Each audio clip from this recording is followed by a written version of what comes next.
सो gas मैं basically इस video में डिस्कशन करने वाला हूँ MP rural agriculture extension officer. कुछ दिन पहले वैकेंसी भी आई थी। सो बेसिकली आज मैं इस वीडियो में कुछ जो आप स्क्रीन पे देख पा रहे हो, आज मैं कुछ यही डिस्कशन करने वाला हूँ। आप लोग मेरे साथ बने रहिएगा। न्यू है तो चैनल को जरूर सब्सक्राइब करके बेल आइकन जरूर दबाना गैस। एंड अपने फ्रेंड को जरूर शेयर कर दीजिएगा। एटलीस्ट एक फ्रेंड को तो शेयर कर ही दीजिएगा। सो देखते हैं आगे की ओर। टेलीग्राम पे भी ज्वाइन हो जाइएगा। सबसे पहले बात करूँ एजुकेशन क्वालिफिकेशन क्या क्या होती है। इसमें एजुकेशन क्वालिफिकेशन से मैं स्टार्ट करना पसंद करूँगा। तो सबसे पहले मैं बात करूँ सीनियर एग्रीकल्चर डिपार्टमेंट ऑफिसर में आप लोग का जो एजुकेशन क्वालिफिकेशन है वो पोस्ट ग्रेजुएटेड होना चाहिए, जो कि आप स्क्रीन पे देख पा रहे हैं। And agriculture engineering and agriculture से होना चाहिए, रिलेवेंट टू सब्जेक्ट जो भी आपका सब्जेक्ट है। एंड मैं बात करूँ यहाँ पे रूरल एग्रीकल्चर एक्सटेंशन ऑफिसर में बैचलर डिग्री होना चाहिए, मतलब इसमें आपका बैचलर होना चाहिए जो भी आपका है। इन एग्रीकल्चर से होना चाहिए या हॉर्टिकल्चर से होना चाहिए, कोई सा भी बोर्ड आपको यहाँ पे चलेगा। सो हम अगर बात करें नेक्स्ट में बात करूँ यहाँ पे एजुकेशन क्वालिफिकेशन में बता दिया हूँ। नेक्स्ट में बात करूँ यहाँ पे कि सिलेक्शन प्रोसेस क्या होता है। सो काफ़ी सारे ये बच्चे के मन में होता है, तो मैं आपको सिलेक्शन प्रोसेस की मैं बात करूँ तो ऑलरेडी मैं आपको इसमें एग्ज़ाम होगी जो यहाँ पे आप लोग देख पा रहे होंगे। एंड एग्ज़ाम पेपर होगा एंड रिटन एग्ज़ाम के बेसिस पे आपको सिलेक्टेड किया जाएगा। सो कुछ आप लोग का ये एग्ज़ाम होता है, मैं उससे रिलेटेड कुछ और भी बताना पसंद करूँगा।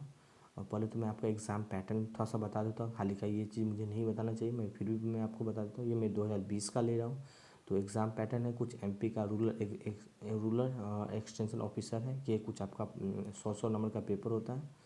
तो कुछ ये आप देख पा रहे होंगे। यहाँ पे आप लोग बात करें GK, Hindi, English, mathematics, reasoning, science, computer knowledge and जो भी आपका ब्रांच है बीएससी हॉर्टिकल्चर कोर्स।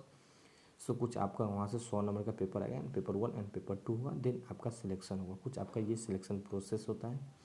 और मैं यहाँ पे मैं बात करूँ कुछ सिलेक्शन प्रोसेस के साथ में आपका सैलरी बता दूँ। तो सैलरी में बता दूँ तो वरिष्ठ कृषि विकास अधिकारी का मैं बात करूँ 36,200 से लेके 1 लाख से भी प्लस आपका सैलरी जाता है। तो कुछ ये आपका सैलरी है।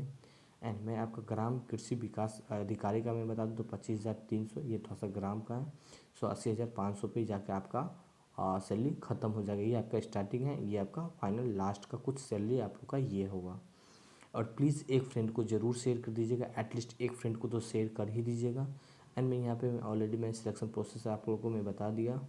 नो, मैं आपको ऑलरेडी सैलरी से रिलेटेड हर वो चीज़ डिस्कशन कर दिया कि जो भी आपका सैलरी है तो 80,000 के करीब में आपका सैलरी है। मैंने एजुकेशन क्वालिफिकेशन भी आप लोगों को बता दिया। अब बसता यहाँ पे हॉलीडे छुट्टी कितना मिलेगा। तो देखो कैसे जो भी आपका इंडियन कैलेंडर है, जो भी भारत गवर्नमेंट जो भी आपका कैलेंडर जारी करता है तो उस कैलेंडर के अकॉर्डिंग आपका छुट्टी दिया जाएगा। एंड देन एक छुट्टी तो ये हो गया। देन दूसरा छुट्टी जो भी आपके एमपी है, एमपी को जहाँ भी आप रहते हैं, जहाँ भी आपका पोस्टिंग है, वहाँ पे कुछ स्पेशली पर्व एंड त्यौहार होता है तो वहाँ पे छुट्टी दिया जाएगा जो आपके हॉलीडे में मेंशन नहीं होगा। तो कुछ ये दिन आपका छुट्टी मिल जाएगा। तो कुछ आपको ये हॉलीडे मिल जाएगा। बाकी आपका जो भी छुट्टी है स्पेशली जो भी आपको मिलेगा वो तो खैर अलग छुट्टी मिलेगा। यहाँ पे एक हॉलीडे के रूप में जैसे संडे तो छुट्टी होता है एटलीस्ट। अब तो मैं बात करूँ यहाँ पे तो अब हफ्ता में आपको 5 दिन ही काम करना पड़ेगा। पहले 6 दिन काम करना पड़ता है, तो अब 5 दिन ही काम करना पड़ेगा क्योंकि अब ये चीज़ लागू होने वाला है। हाल ही का कुछ स्टेट्स में लागू हो गया है, कुछ राज्य में लागू नहीं हुआ है। सो आप लोग का स्टेट्स में भी मुझे मालूम नहीं, शायद लागू हुआ है कि नहीं, शायद देखना पड़ेगा। तो कुछ ये है। बाकी आपका जो भी पर्व त्यौहार है वहाँ पे, और कुछ आपका जो स्पेशली जो आपके जहाँ पे आप पोस्टिंग है वहाँ पे कुछ स्पेशली त्यौहार होता है तो वहाँ आपको छुट्टी दे दिया जाएगा ना। कुछ ये हॉलीडे होंगे। एंड पोस्टिंग का मैं बात करूँ तो ये काफ़ी सारे एक बच्चे के मन में डाउट होता है कि आखिर पोस्टिंग कहाँ होती है। तो मैं आपको बताऊँ कि अगर आपका सिलेक्शन ये राज्य का गवर्नमेंट है, ये राज्य गवर्नमेंट एग्ज़ाम कंडक्ट करा दें एंड ये आपका राज्य गवर्नमेंट के अंदर ही एग्ज़ाम होगी।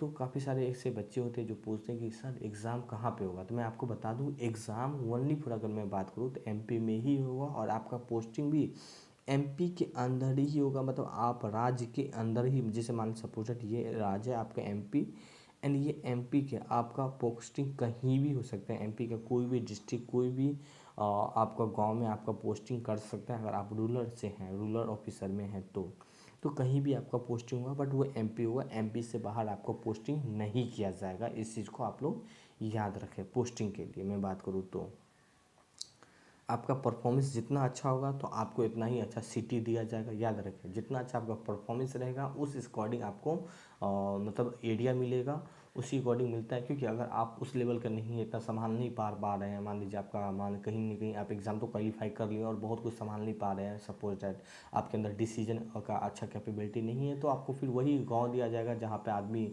कम समझने वाला है, तो वहाँ भी आपको उसी अकॉर्डिंग देना पड़ेगा, ताकि आप भी कम समझने वाले हैं और यहाँ के गाँव वाले भी कम समझने वाले हैं। तो ये होता है।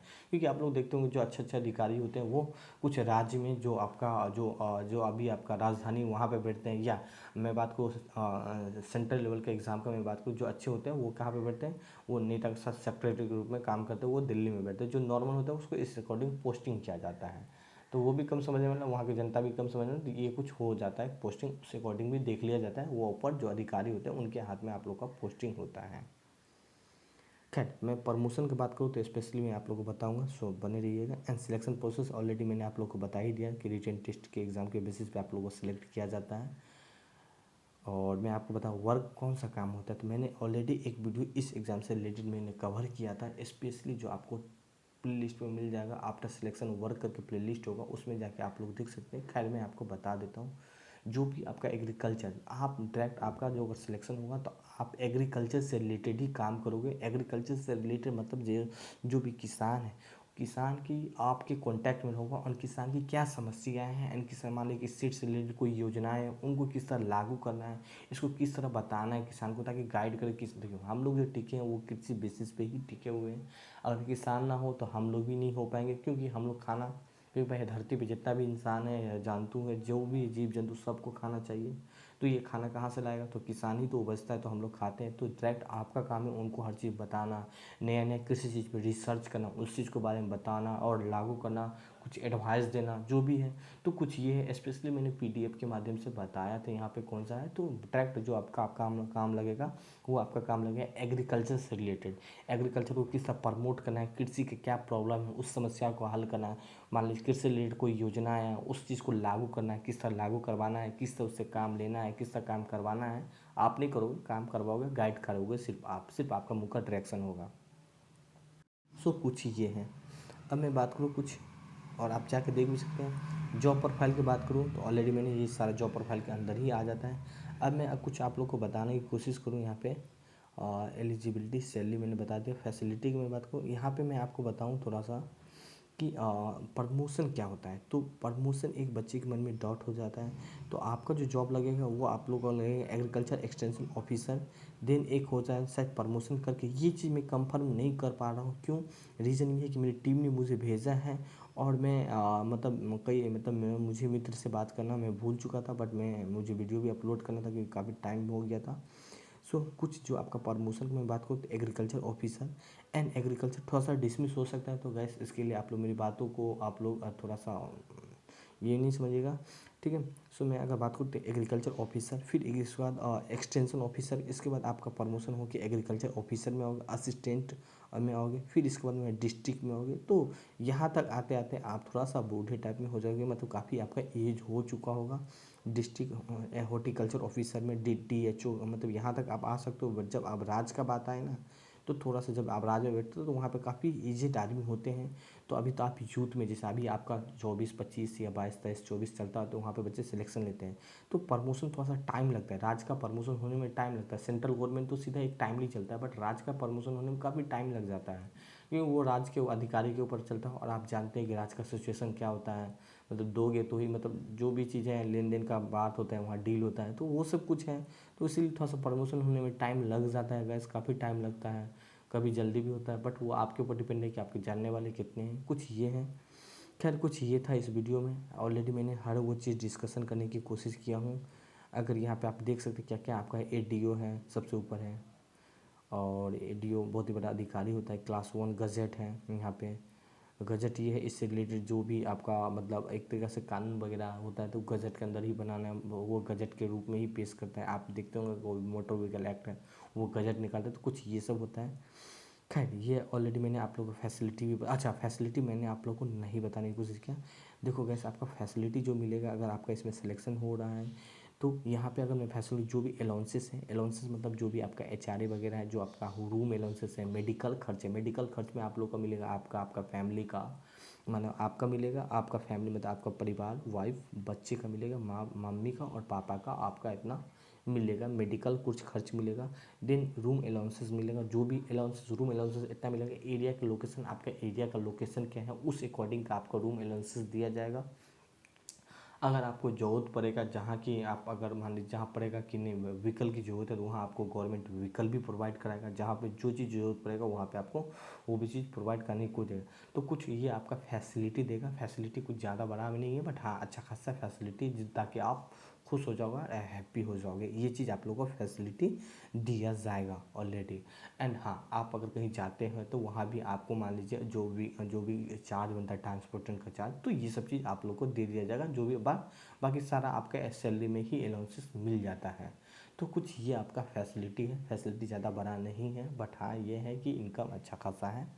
तो कुछ ये था गैस, आई होप मैंने ऑलरेडी बहुत कुछ डिस्कशन किया है already, promotion, posting, holiday, selection. फिर भी कोई प्रॉब्लम है तो आप लोग मुझे कमेंट करना, जब आपका कमेंट ज़्यादा हो जाएगा 4 5 6 तो मैं आपको कमेंट के माध्यम से रिप्लाई करने की कोशिश करूँगा। कुछ ये था आप लोग का एमपी से एग्रीकल्चर से रिलेटेड। सो आज के लिए कुछ यही है, मिलते हैं कुछ नेक्स्ट वीडियो में नेक्स्ट टॉपिक के साथ। So thank you, bye bye, have a nice day and अपना ख्याल रखिए और अच्छा से पढ़िए। Bye bye, take care.